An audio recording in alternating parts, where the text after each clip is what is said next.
For next week while I'm gone, you need to find the right track, ideally the one that slows it down for the pocket door, finish the pocket door. We got to get 2 top plates there, and then the bathroom framing up here is complete. Coming downstairs, the main thing is just filling all the holes that are no longer used in the floor. So looking from the north to the south, this part doesn't have anything. Our first hole is this old supply that you're probably gonna put a 2x4 under, and it's just going to put a ply there. Now, right behind here, there's also another hole which we can't see, or maybe can see, but from the bedroom you can see it. That is gonna be plugged. This is also gonna be plugged. The easiest way to do it is to cut, and have it rest on the existing joists. Here's the hole that we're gonna be plugging, easy because there's already 2x4s under it.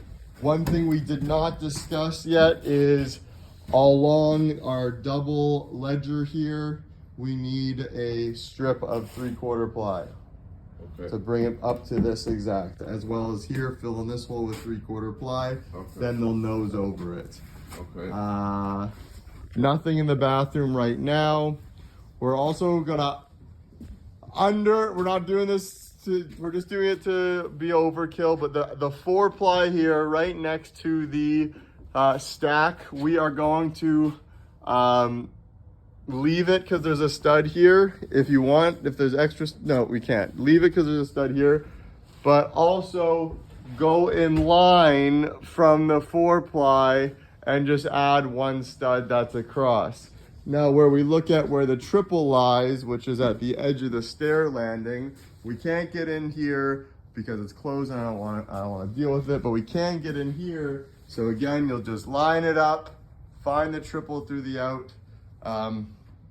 through the fucking pot light, and 1 2x4 from ceiling to floor, and then another one all the way to ledge to bear on the basement brick, and then here for the 4 ply, if you want to add 1 there too, go for it. And I think that's it for the second floor, right? Yeah. Here, going down to the first floor. So